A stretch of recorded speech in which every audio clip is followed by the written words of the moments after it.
నాతో పాటు అద్దంకి దయాకర్ గారు ఉన్నారు, ఎమ్మెల్సీ. నమస్తే ముందుగా. నమస్తే. నమస్తే భార్గవ్.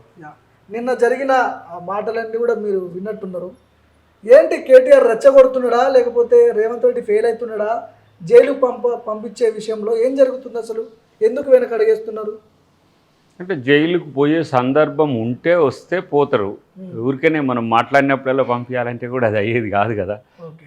వాటిలలో ఎంక్వైరీ జరిగిన తర్వాత పోలీసులు నేరారోపణ ఏమున్నదో దాని మీద చట్టం నిర్ణయం తీసుకుంటుంది, అప్పుడు పోతారు. కాకపోతే ఏంటంటే గతంలో వాళ్ళు పంపించినట్టుగా కాంగ్రెస్ పార్టీ పంపించేది. అట్లా ఊరికనే పోయి డ్రోన్ ఎగిరేస్తే కూడా 500 రూపీస్ చాలా అనేసేది, కాస్త 15 days 16 days జైల్లో పెట్టినట్టుగా. అట్లా నిరంకుశత్వంగా ఈ ప్రభుత్వం ఉండదు, ప్రజాస్వామ్యయుతంగానే ఏ చర్య అయినా ఉంటుంది. కేటీఆర్ మాట్లాడుతూ ఇప్పుడు మీ జూబ్లీ హిల్స్ ప్యాలెస్ పైకి డ్రోన్ పంపించి మీ భార్య ఫోటోలు కానీ మీ కూతురు ఫోటోలు కానీ తీస్తే నువ్వు ఊరుకుంటావా అనే మాటలు, అంత ఆ రేంజ్లోకి ఆ మాటలు ఎందుకు మాట్లాడాల్సి వచ్చింది? గతంలో రేవంత్ రెడ్డి చేసిన పనికి రియాక్షన్ అనుకోవచ్చా అసెంబ్లీలో? జన్వాడ ఫామ్ హౌస్ ఆయనదేనా? ఓకే, ఆయనదేనా? అంటే మా బంధువులని చెప్పి చెప్పిండు గతంలో, అని చెప్పి ఎక్కడ చెప్పలేదు. మరి ఎందుకు ఈ తిక్కల శేఖలన్నీ కూడా? ఒకసారేమో అది నాదే, డ్రోన్ వేసి ఇట్లా చేస్తే మా ప్రైవేటు ఫామ్ హౌస్కు ఇంటికి తేడా తెలియని సచ్చు సన్నాసిగా మనం చూడాలి కదా. ఫామ్ హౌస్ ఏంటిది, ఇల్లు ఏంటిది అంటే ఆ ఫ్రస్ట్రేషన్, ఆ అక్కసు, ఆ అహంభావము, ఆ బలుపు తాలూకు చర్యలు మనకు దాంట్లో కనబడుతుంది సభాసాక్షిగా అన్నే. సో ఫామ్ హౌస్లో ఇల్లీగల్ యాక్టివిటీస్ ఉన్నాయని చెప్పడానికో, లేకపోతే అక్రమంగా లేకపోతే అసాంఘిక కార్యక్రమాలకు నిలవైందనే ఉద్దేశంతోనే ఒక ఎంపీగా ఆ రోజు వర్కింగ్ ప్రెసిడెంట్గా ఫామ్ హౌస్ అది నీదో కాదో కూడా తెలియదు. సొంటకాయ ముచ్చట్లని ఇప్పుడు మళ్ళీ చెప్తా ఉన్నావు కథలు. ఒకసారి నాదంటాడు, ఒకసారి నా ఫ్రెండ్కి ఇచ్చి అమ్మినా అంటాడు, లేకపోతే మా ఫ్రెండ్దే నేను వాడుకున్నా అంటాడు. ఇట్లాంటివన్నీ కూడా ఒక పలికి మాలిన పొంతన లేని ఆలోచనలు ఉన్నాయి కాబట్టి కేటీఆర్ని ఎవడు నమ్మడు. ఇలా ప్యాలెస్, రేవంత్ రెడ్డి ఇల్లు ప్యాలెస్ లెక్క కనబడ్డదా? ముఖ్యమంత్రి గారి ఇల్లు ప్యాలెస్ లెక్క కనబడ్డది అంటే కనీసం చూసినావా కేటీఆర్ ఎప్పుడన్నా రేవంత్ రెడ్డి గారి ఇల్లు చూసిండా ఎప్పుడన్నా? కాబట్టి ఇది క్రియేషన్. ఇప్పుడు ప్రగతి భవన్ ఆ రోజు ప్యాలెస్ లాగా కట్టుకున్నాడు, 100 రూములు ఉన్నాయనంటే 100 రూములు ఉన్నాయో లేవో ఒకసారి లెక్క పెట్టుకు, కనీసం ఆయన లెక్క పెట్టుకున్నారో పోయి నాకు అర్థం కాదు. 3 బిల్డింగ్స్ ఉన్నాయి, బట్టిగారు ఉండేది ఒకటి, పక్కన ఒక వేదిక లాంటిది ఒకటి, అవతల ఇంకోటి ఇప్పుడు మనం పూలే ఏది ప్రజావాణి కొరకు పెట్టినది అదొకటి. ఇట్లా 100 రూములు లేవు అనే పరిస్థితి ఆయనకు వచ్చినాయి. మొత్తం లెక్క పెట్టుకోమని వచ్చి ఆ ప్యాలెస్లో బట్టిగారు ఒక మూలకి అన్న ఒక దగ్గర ఉంటున్నాడు. ఎందుకంటే అది ప్రభుత్వ భవనం కాబట్టి దాన్ని వేస్ట్ చేయలేముగా. భవిష్యత్తులో ఏమైందో అది దాన్ని ప్రభుత్వం ఏం చేస్తుందని ఇప్పటికైతే ఒక నువ్వు దళితుడిని ముఖ్యమంత్రి చేస్తా అని చెయ్యలేదు కాబట్టి ఒక దళితుడిని ఉప ముఖ్యమంత్రి చేసి ఆ గౌరవం ఇలా రేవంత్ రెడ్డి గారి ప్రభుత్వం, కాంగ్రెస్ ప్రభుత్వం ఇచ్చింది. ఎక్కడైనా సిగ్గు తెచ్చుకోండి, అట్లా దళితులను గౌరవించడం చేసుకోండి. సరే, ఏదేమైనప్పటికీ అప్పుడు ఎంపీగా ఉన్నటువంటి రేవంత్ రెడ్డిని రిమాండ్ చేసిర్రు, నక్సలైట్లు ఉండేటటువంటి రూమ్లో వేసిర్రు, నాకు నిద్ర కూడా నిద్ర లేని రాత్రులు గడిపినా అని చెప్పి చెప్తున్నాడు కదా అసెంబ్లీలో. మరి సాధారణ మనుషులకే పౌరుషము, రోషం ఇవన్నీ ఉంటాయి కదా. ఇప్పుడు ముఖ్యమంత్రి అయింది కదా, మీకు పౌరుషాలు, రోషాలు లేవా అని చాలామంది బయట మాట్లాడుకుంటారు. మీరు హామీ ఇచ్చారు కదా, జైలు పంపిస్తాము, చెర్లపల్లి జైల్లో ప్రభుత్వము చట్టం న్యాయం ప్రకారం ప్రవర్తించుకోవాలి కానీ వ్యక్తిగతంగా వ్యవహరించదు వాళ్ళలాగా. వాళ్ళు రేవంత్ రెడ్డి గారిని చేసినట్టుగా రేవంత్ రెడ్డి గారు చేయాలంటే అంత కర్కశంగానూ అట్లా క్రూరత్వంగానూ రేవంత్ రెడ్డి గారు ఉండదు. చట్ట ప్రకారం ఇప్పుడు వాళ్ళు చట్టం న్యాయం అని తేలితే వాళ్ళ మీద ఇలాంటివి ఉండవు, కానీ చట్టంలో ముద్దాయిలుగా తేలితే డెఫినెట్గా వాళ్ళకు అదే గతి ఉంటుంది. కానీ మీరు ఇప్పుడు రేవంత్ రెడ్డి గారి మీకు ఏమంటాము శౌర్యం లేదా, మీరు ఇట్లా లేదా అని అనేటోళ్ళు అంతా కూడా మళ్ళీ వీళ్ళు అనిపించేటోళ్ళే. ఎవరు వీళ్ళు అనిపించారు? వీళ్ళకు ₹1,00,00,000 నెలకు వస్తుంది. అది టైం అంటే ఎట్లా మనం అనుకోగానే కాదు, ఒక్కసారి అనగానే అయితే కాదు కదా. దానికి ఇప్పుడు కాళేశ్వరం ఎంక్వైరీ జరుగుతున్నది, ఇప్పుడు హైదరాబాద్ చుట్టుపక్కల ఎలకేషన్స్ భూముల విషయం జరుగుతున్నది, వివిధ డిపార్ట్మెంట్లో జరిగిన అవినీతి అక్రమాలకు సంబంధించి జరుగుతున్నది. వచ్చిన తర్వాత చేద్దాం, ఫస్ట్ అభివృద్ధి వీళ్ళు అరెస్టా? ఓకే, అంటే ప్రజలున్న కష్టాల నుంచి బయటపడేయాలి కదా. రెండవది ఏంటంటే ఏం చేసుకుంటావో చేసుకోపో, ఏం చేస్తావో చెయ్యి చూద్దాము, ఇది అంతా కూడా మీకు అంటే రెచ్చగొట్టినట్టు అనిపించట్లేదు ఇక్కడ? రెచ్చగొట్టినట్టు కాదు, తోటి ఏమి కాదు, ఏం చేసుకుంటావో చేసుకోపో, అది కేటీఆర్ మాటలు కనిపించట్లేదా? నేనేమంటున్నా అంటే అది రేవంత్ రెడ్డి గారి రేంజ్ కాదు కాబట్టి బచ్చ కాయలు చెట్లు లెక్కనే ఉంటుంది. ముఖ్యమంత్రికి ఆయనకి ఇప్పుడు ఏంటిది, ఆయన సభలో ఎమ్మెల్యే అది వచ్చిన రోజు అల్లయ్య వస్తే చెప్తాడు, లేకపోతే చెప్పేటప్పుడు చెప్తాడు. ఇప్పుడు దానికి అందరు కూడా సభలో చెప్తారు, బయట చెప్పేటోళ్ళు సమాధానం ఉన్నారు. కానీ ఆయన లేని హోదాను ఆపాదించుకొని అహంభావంతో ప్రవర్తిస్తున్నప్పుడు ఎందుకు ఆయనకు ప్రతిస్పందన ఇవ్వాలి? మాలాంటి వాళ్ళని కూడా ఇవ్వాల్సిన అవసరమే లేదు నా దృష్టిలో. ఇక ఆయన ఇంకెంత ఎక్కువ మాట్లాడితే వాళ్ళ పార్టీ అంత కుదేలవుతుంది. అది ఇంకా అది మనం ఏమనాలి, ఐరన్ లెగ్ లెక్క అయిపోతాడు. అసెంబ్లీ ఎన్నికల్లో మీరు చాలా హామీలు ఇచ్చారు. కాళేశ్వరంలో ఇన్వాల్వ్ అయిన వాళ్ళందరినీ కూడా ఖచ్చితంగా కఠిన చర్యలు తీసుకుంటామని చెప్పారు. మీరు కాళేశ్వరం చుట్టూ తిప్పుతున్నారు, కానీ కాళేశ్వరం, అన్నారం, మేడిగడ్డ, సుందిల్లా, కాళేశ్వరం మొత్తం మీద ఎందుకు ఎంక్వైరీ చేయట్లేదు? ఓన్లీ కాళేశ్వరం ఎందుకు చెప్తున్నారు? అంటే కుంగిపోయిన బ్రిడ్జి మేడిగడ్డ, ఓవరాల్గా మల్లన సాగర్ కానీ లేకపోతే కొండపోచమ్మ కానీ ఎక్విజిషన్కి సంబంధించినవి కూడా చాలా ఉన్నాయి. కాబట్టి ఇవాళ వాళ్ళు మమ్మల్ని అరెస్ట్ చేయి, కిక్ మీ అంటారు చూడు బ్రహ్మానందం దేంట్లో ఏదో అతడు సినిమాలో కొట్టినాక ఎట్లయిందో అట్లా అవుతుంది. ఎందుకు తొందర ముందుంది పండగ అనేది మా ఆలోచన. ఒకవేళ నేనేమంటున్నంటే అబ్బో కేటీఆర్ని అరెస్ట్ చేసేటట్టే ఉందని మీలాంటి వాళ్ళు అనుకోవచ్చు కాక, తప్పు చేస్తే అరెస్ట్లు ఎవరినైనా ఇప్పుడు తప్పు చేయకముందు చేయలేదా మీరు? రేవంత్ రెడ్డి గారిని చేసిండ్రు, తర్వాత కోదండరామ్ గారిని చేసిండ్రు, మందకృష్ణ గారిని చేసిండ్రు, ఇంకా చాలామందిని వరుసమ్మటి అసలు ఉత్తున మనోళ్ళు జర్నలిస్టులను చేసిండ్రు. ఎవరు తిన్మర్మలను చేసిండ్రు, రఘుని చేసిండ్రు, మన తొలి వెలుగు. తర్వాత మమ్మల్ని కూడా మురళి ముదిరాజు దానికి అడిగిపోతే మాలాంటి వాళ్ళని కూడా అరెస్ట్ చేసి జైల్లో పెట్టిండ్రు. మీరు చేసిన తప్పులకు మీకు శిక్ష ఉంటుంది, కానీ ఉత్తగా కక్ష సాధింపుకి ఏముండదు మిత్రమా కేటీఆర్ అనేది మేము చెప్తున్నది. అయినా కూడా ఆయన కిక్ మీ అంటున్నాడు. మరి టూత్ పేస్ట్ కథ వస్తుంది రేపు, పరిస్థితి అట్లా అవుతుందో. ఎందుకు రెచ్చగొడుతున్నట్టు? లేకపోతే అంటే పనేం లేక, ఇంకేం పని లేదు. ఆయన టీఆర్పీ పెంచుకుని వాళ్ళిద్దరి మధ్యన పంచాయతీ ఉంది, బాబుమరుదుల మధ్యన. ఈ నువ్వు అంటే ముఖ్యమంత్రి అవ్వచ్చానా? ఆయన కూడా అట్లా అనుకుంటే కూడా కవిత గారు ముందు పోయిందాడు మరి వాళ్ళ ఇంట్లో, అట్లా కూడా అవకాశం లేదు.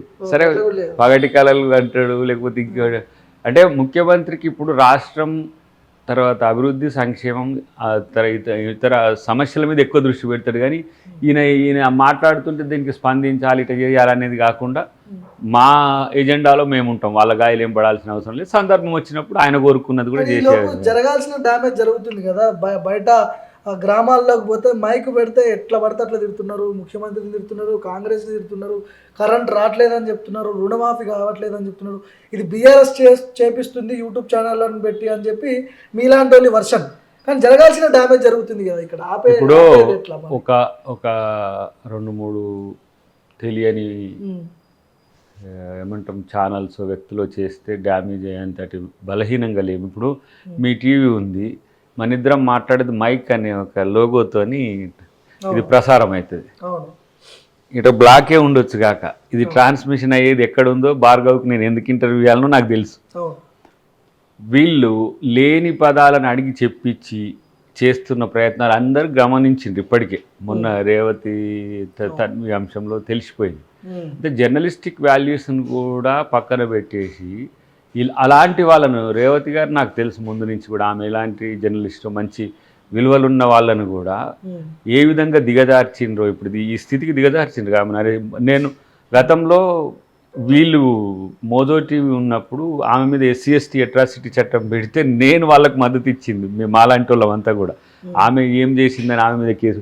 అట్లాంటి వాళ్ళను కొంచెం నిజాయితీగా ఉండేటోళ్ళని కూడా చెడగొట్టేసి బూతులు అంటే అశ్లీలం, బూతులు వేరు, వ్యంగ్యం వేరు, విమర్శ వేరు, బూతులు వేరు, తర్వాత అశ్లీలం వేరు, ఇట్లాంటివి అన్నీ కూడా చేయించుకుంటూ వాళ్ళ పరువు తీసిండ్రు. తర్వాత ఇంకెవరు మన తన్వి అంటే ఆమె కొత్త సోదరుడు సో అనుకుంటున్నాను ఆ భాష ఎవరు మాట్లాడినప్పటికీ దాన్ని ఎవరు స్వాగతించరు, అది అసలైన జర్నలిస్టులు గలాంటి చెప్పిండ్రు. జర్నలిస్టులని గుర్తించరు వాళ్ళని. అవును సో అట్లాంటి వాళ్ళ వల్ల చాలా మందికి బ్యాడ్ నేమ్ కూడా ఆల్రెడీ వచ్చింది. మీ ముఖ్యమంత్రి కూడా ఎవడు పడితే వాడు గొట్టాలు పట్టుకొని వచ్చి జర్నలిస్ట్ అంటాడు అది ఇది అని చెప్పి మాట్లాడింది. ఇప్పుడు నేనేమంటున్నా, ఒక బ్యానర్ ఉండాలి, ఒకటి తీసి 10 ఛానళ్ళకి ఇవ్వడమే కాదు, దాని డొమైన్ కూడా నీకు ఇండియా డొమైన్ లేదు. తెలంగాణ, హైదరాబాదు, బెంగళూరు, చెన్నై కూడా లేదు. ఎక్కడో దుబాయ్, అమెరికాలో దొంగచాటు ఇంకెందుకు, నేరుగా రాలేక వాళ్ళని వీళ్ళే అడుగుతారు. వాళ్ళకేమో పాపం చెప్పరాదు, ఊర్లలోకి పోతే కొంతమందికి 500, 1000 రూపాయలు ఇట్లా ఇచ్చి చేసిండ్రట. ఏమని మీరు ఇట్లా అని చెప్పండి అని చెప్పి. అది పాలకుర్తిలో రైతులకు సంబంధించి వాళ్ళు మళ్ళీ ఇంకో వీడియో రిలీజ్ చేసింది. అంటే మన కాడ పైసలు ఉంటే ఏ వీడియో తీసినా జనం చూస్తారు, వాళ్ళను ఇట్లా అంటారని ఒక ఉంటే, అలాంటి నీచమైన సంస్కృతి కాంగ్రెస్ పార్టీ రేవంత్ రెడ్డి గారు చేయరు. నేను ఏమంటున్నానంటే, నీ మీద కూడా అన్నాడు కదా, నాకు కూడా రంకు పూసిండ్రు ఏదో చేసిండ్రు అని అన్నారు కదా, దాని మీద డిఫమేషన్ వేసినావు నువ్వు. కోర్టుకు పోయినా వైట్ ఛాలెంజ్ అప్పుడు కూడా డిఫమేషన్ వేసిండ్రు. అసలు నేనేమంటున్నా అంటే, ఈ ఏదో పులకేసి ఉంటాడు కదా, 23, 24 పులకేసి టైపు మనోనికి ఎందుకు ఇంతలా స్పందించడం? ఇప్పుడు మా ప్రభుత్వం అయినా కూడా ఎవరు పెద్దగా ఏం పట్టించుకోవట్లే. హౌస్లో వాళ్ళకి అవకాశాలు ఇవ్వాలి కాబట్టి, వాళ్ళ అయ్య రాకపోయినా, ప్రతిపక్ష నాయకుడు రాకపోయినా కూడా ఒక మంచి ఉదయంతో స్పీకర్ గారు అవకాశం ఇస్తుండ్రు. అయినా కూడా ఆయన మీద కూడా కామెంట్స్ మొదలు పెడితే సస్పెండ్ అయ్యిండుగా మనోడు జగదీష్.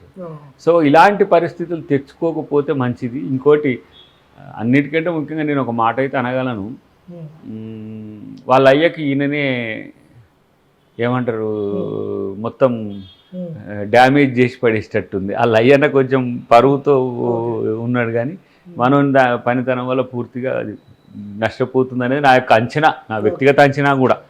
ఎవరో వాళ్ళ పార్టీ మిత్రులు కలిస్తే కూడా చెప్పిన, ఎవడు మాట్లాడిపిస్తుండు, ఎవడు మాట్లాడమంటుండు, ఏం మాట్లాడుతుండు, ఇదంతా కూడా ఏదో సెన్సేషన్ కొరకు మాట్లాడడం కాదు. కరెక్ట్గా ఒక కన్స్ట్రక్టివ్ క్రిటిసిజం అనేది వస్తే ప్రభుత్వం కూడా దాన్ని రిడ్రెస్ చేస్తానికో మరింత మెరుగ్గా చేస్తానికి ఉంటుంది. కానీ మనోడు చేసేయాన్ని కూడా కొంచెం నాది పోయింది, మయ్య ఈసారి నాకు సీఎం ఇచ్చు, మేము గెలిస్తే అనే ఫీలింగ్లో ఉన్నట్టు నాకు అనిపిస్తుంది అప్పుడప్పుడు. ఇప్పుడు కేసీఆర్ కూడా ప్రతిపక్ష నాయకుడిగా ఉన్నాడు, ఆయన అసెంబ్లీకి ఎందుకు రావట్లేదు అని రేవంత్ రెడ్డి అన్నప్పుడు, కేటీఆర్ లాంటి వాళ్ళు మేము సరిపోతాం, నేను సరిపోతాడు, లేకపోతే హరీష్ రావు సరిపోతాడు, మా సార్ అవసరం లేదు, బాస్ అవసరం లేదు, మేము చాలు మీకని ఆయన మాటలు ఉన్నాయి. తెలివి తక్కువతనం, అది తెలివి తక్కువతనం. అంటే తెలియనితనం, లేకపోతే అహం అని చెప్పినా కదా. మరి ప్రతిపక్ష హోదా మేయకెందుకు మరి ఇంట్లో వండుకుంటానికి? కనీస రాజ్యాంగ అంశాలు ఏంది, సభా సాంప్రదాయాలు ఏంది అనేది కూడా కూసింత కూడా మనకి అనుభవం లేదా, లేకపోతే అజ్ఞానంతో మాట్లాడుతున్నాను. ఎప్పుడన్నా నువ్వు కలిస్తాడు, కలవలే మీలాంటి వాళ్ళకి ఇయ్యడాయన. ఓన్లీ వన్ సైడ్ మనోడు ప్రెస్ మీట్లు, బహిరంగ సభలు తప్పితే పర్సనల్ ఇంటర్వ్యూ మీలాంటి వాళ్ళకి ఇస్తే ఇవన్నీ మీరు కూడా అడుగుతారు, కానీ వాళ్ళు ఏమి ఇయ్యరు. కాబట్టి వాళ్ళదంతా ఒక ఏమంటారు, యుద్ధం ఓడిపోయిన తర్వాత ప్రతీకార చర్యలు ఉండన్నట్టున్నాయి వాళ్ళే తప్పితే, వాళ్ళకు ప్రజాస్వామ్య వాతావరణం లేకపోవడం అనేది అసలు సమస్య. అన్నిటికంటే ముఖ్యంగా ఏంటంటే, ఒక సోయితో ఉండే నాయకుడు ఉంటే ప్రజలకు మేలు జరుగుతుంది, అధికార పక్షానికి కూడా ఒక సూచనలు వస్తాయి. అన్నిటికంటే మిక్కిలి హ్యుమానిటేరియన్గా నడుచుకోవడానికి అవకాశం ఉంటుంది తప్పితే, పెద్దగా మనోడు అట్లాంటివి చేస్తాడు, భవిష్యత్తులో కూడా చేయడానికి స్కోప్ ఉందంటానికి లేదు. ఎందుకంటే తన స్టాండర్డ్స్, ఐక్యూ లెవెల్స్, లేకపోతే తన పోరాట తీరు కూడా తెలియనోళ్ళం ఏం కాదు. ఏ స్థాయి సెల్ఫ్ డ్రైవ్డ్ కాదు, డెరివేటెడ్ ప్రోగ్రామ్స్ని ఎగ్జిక్యూట్ చేసే నాయకుడు తప్పితే సెల్ఫ్గా తనేమి బార్న్ లీడర్ కాదు. ఆ లయ వల్ల వచ్చింది. ఆయన ఇప్పటికి కూడా ఆయనే లైన్ ఇస్తాడు, దాన్ని కూడా ఆ లైన్ని కూడా కరెక్ట్గా తీసుకోకుండా అటు ఇటుకి పరువు తీసుకుంటుంటాడు. అది సమస్య. ఓకే, ఇప్పుడు 16 నెలలు దాటిపోయింది కాంగ్రెస్ పార్టీ అధికారంలోకి వచ్చి, 16 నెలలు దాటిపోయింది దాదాపు. మీరు అభివృద్ధి మీదనే ఫోకస్ పెట్టినామని మీరు చెప్తున్నారు, వీళ్ళు చేసే ప్రాపగాండా వీళ్ళు చేస్తున్నారని మీరే అంటున్నారు. మళ్ళీ చర్యలు ఎప్పటి నుంచి స్టార్ట్ అవబోతున్నాయి? Next month? అది ఇప్పుడు మనం కాదు కదా ముఖ్యమంత్రి స్టార్ట్ అవుతాయా, లేకపోతే ఈ క్వశ్చన్ ఎందుకు అడుగుతున్నా అంటే, హైదరాబాద్లో కొన్ని వేల కోట్ల భూములు కొల్లగొట్టబడ్డాయి. గత పాలకులు గుంజుకున్నారో, కబ్జా పెట్టారో, దోచుకున్నారో, ఏం జరిగిందో తెలియదు. కానీ ఎక్కడో రేవంత్ రెడ్డి కేసీఆర్తో, కేటీఆర్తో టైఅప్ అయ్యిండు, కాంప్రమైజ్ అయ్యిండు ఈ భూముల విషయంలో అనే ఒక చర్చ ఇంటర్నల్గా జరుగుతుంది. అది మీ వరకు వచ్చిందా? ఒకవేళ ఇప్పుడు వస్తే మీరు ముఖ్యమంత్రి గారు జడ్జి అయి ఉండి నిర్ణయం తనే తీసుకుని తిరుగుంటే తెల్లారే లోపల పడుతుండే మరి. ఓకే. దానికి ఒక కోర్టు, చట్టాలు, న్యాయం, వాళ్ళకు కూడా హక్కులు ఉంటాయి కదా. నేరం చేసిన వాళ్ళకు, మర్డర్ చేసిన వాళ్ళకు సైతం హక్కులు ఉంటాయి. ఇట్లా తప్పు చేసిన వాళ్ళకి సైతం హక్కులు ఉంటాయి. వాళ్ళు వినియోగించుకొని ఆపుతున్నారు అంతే.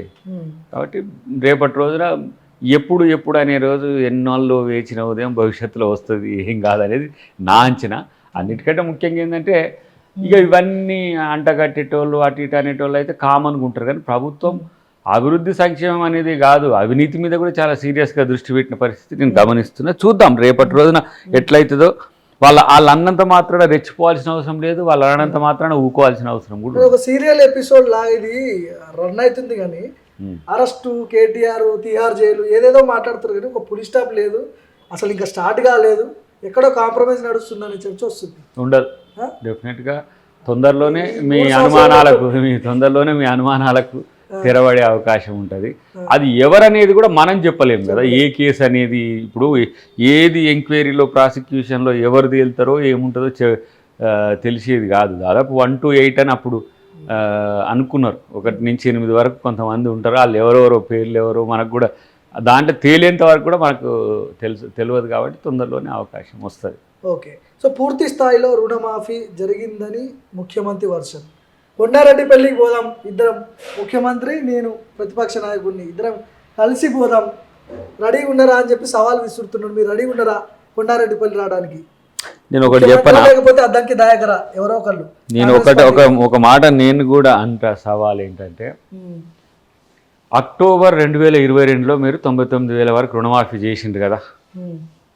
మళ్ళీ 6 నెలల్లోనే మేము 10,000 కోట్ల రూపాయలు లక్ష